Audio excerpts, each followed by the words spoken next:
exploring again. And of course, headed north.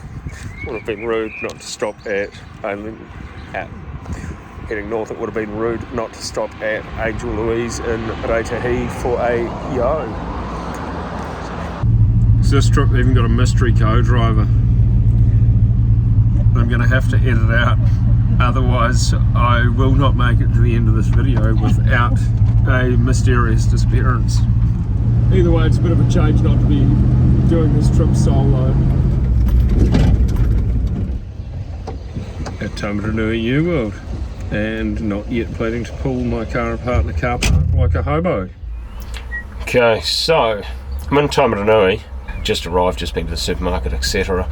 But my fuel issue is back, exactly the same as last time when I had the wiring issue.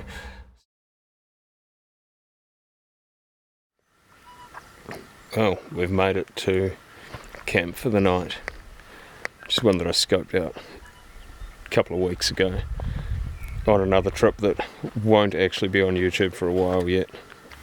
Well, so the sun's going down behind me, so it's time to get some dinner on the go, and in an unprecedented move I'm doing something completely different.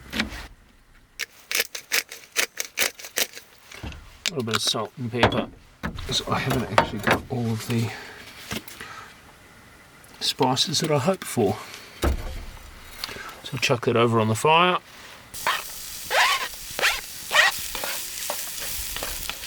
Having lamb nachos, something nice and easy and something that's not eye fillet steak. Need to add a little bit of authenticity to this hobo life.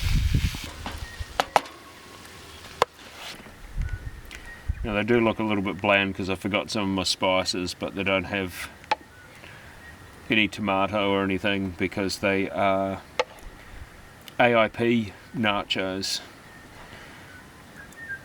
Because I'm old and broken, and I wouldn't be a complete heathen if I didn't zest some cheese on them.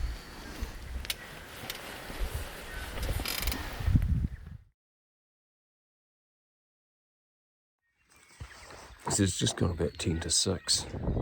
When I found this campsite, I actually hoped that it was going to offer a really good sunset, which it did last night, and hoped for good weather as well for a really good sunrise. Didn't disappoint.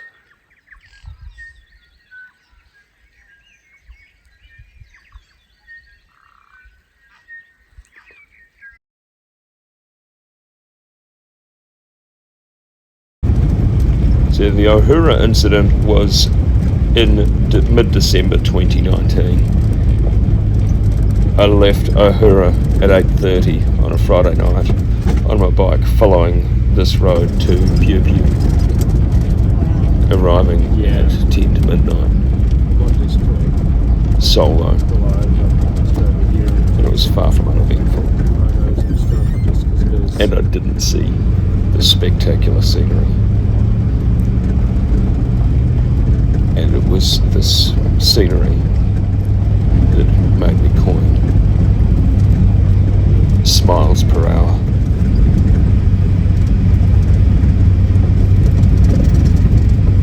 A small stop in Piu Piu after fantastic scenic back roads. Now just about to head for the hills again in search of some of the stuff that we didn't know existed nearly 7 years ago when we did quite a similar road trip in this area, so this should be fun. I'm also well aware of the road sign issues on this particular route that I'm taking, because this is the problem that pretty much started smiles per hour. So let's go in search of that.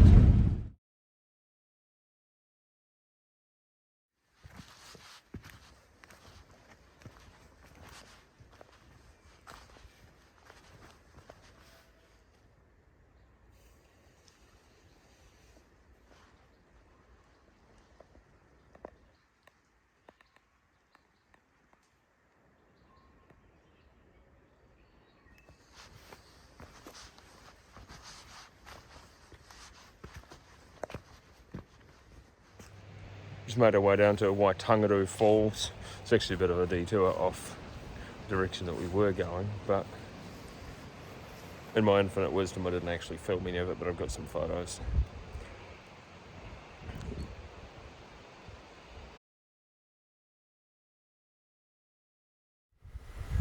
So here at Piri Piri Caves, which are some limestone caves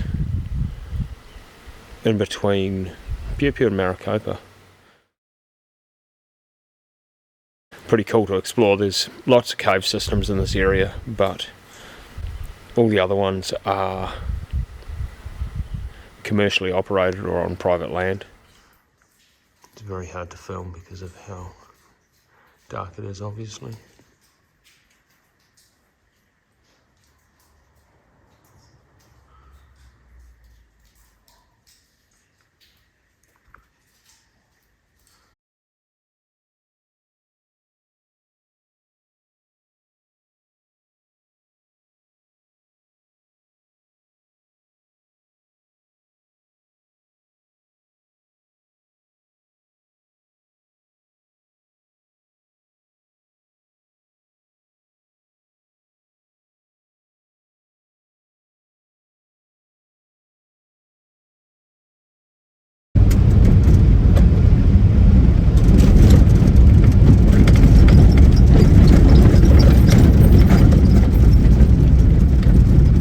Well,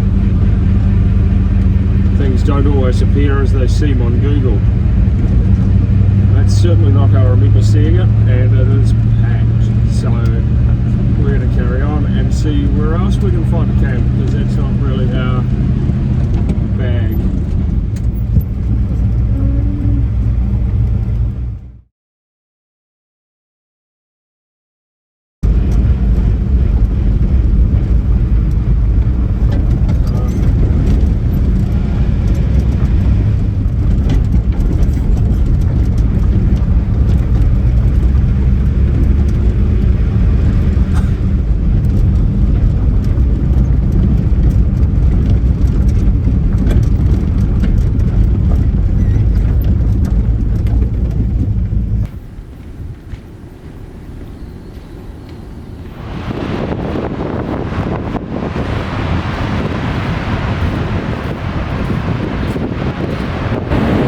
So this is Tunnel Beach.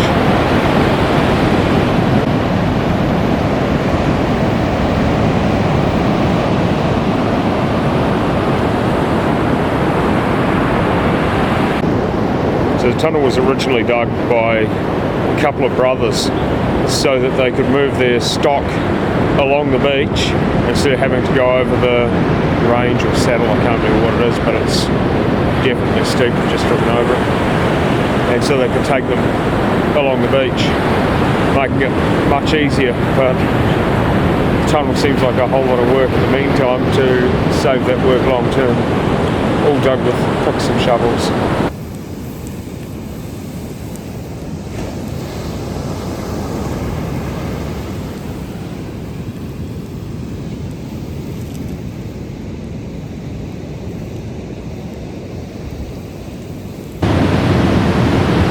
Sun's gone down and the tide's most definitely come in. We had a bit of an exciting moment before mid-dinner. The tide came in and started washing stuff away. So that's enough excitement for one night.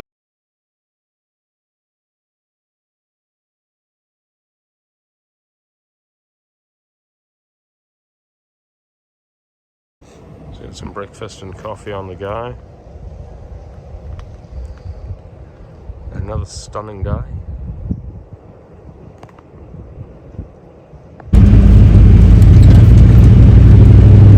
we're back on the road again. We're going to search for a tunnel that never knew existed. Probably had no reason to know it existed. But also could only find one photo or reference to it online. Not technically a Taranaki tunnel, so if you're a Taranaki tunnel person, this actually falls in the South Waikato area, but intriguing nonetheless.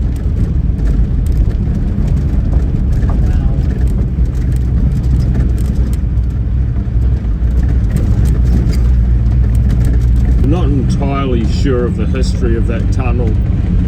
Purely came across it by accident a couple of weeks ago. It technically falls into the South Waikato district, but Taranaki's got 13 historic hand-dug road tunnels from constructed in the late 1800s, early 1900s. 12 of them still open to traffic, 10 of them you can actually get to in a normal vehicle. But then there's also a couple of stock tunnels.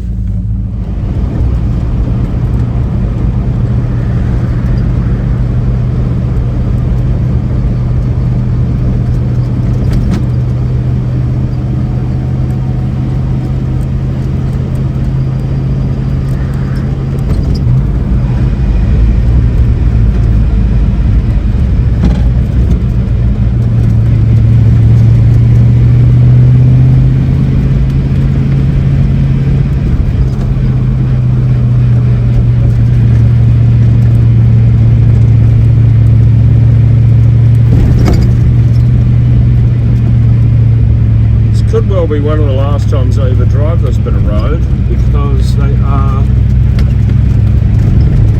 doing a bypass.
So we're just searching out a camp spot for the night using Google Maps, and funnily enough, just heading into Cape Egmont Lighthouse, which I've just discovered there's two.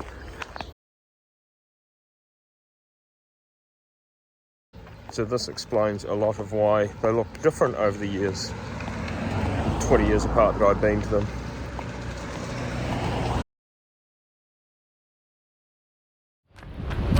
So after a whole heap of time on Google Maps and a few red herrings, we have found a spot. So it's fire time. We're nice and committed to where we're camping, and we're actually joining in with the local community. We've met a number of the locals because there's a rahui on the collection of shellfish and otherwise down here, and so we're just letting people know that they're not allowed on down the rock pools and otherwise, which protects against poaching, and taking license plates and that sort of thing for the locals as well to report anything that's suspicious. So pretty cool to have their blessing to be down here and be helping them out as well.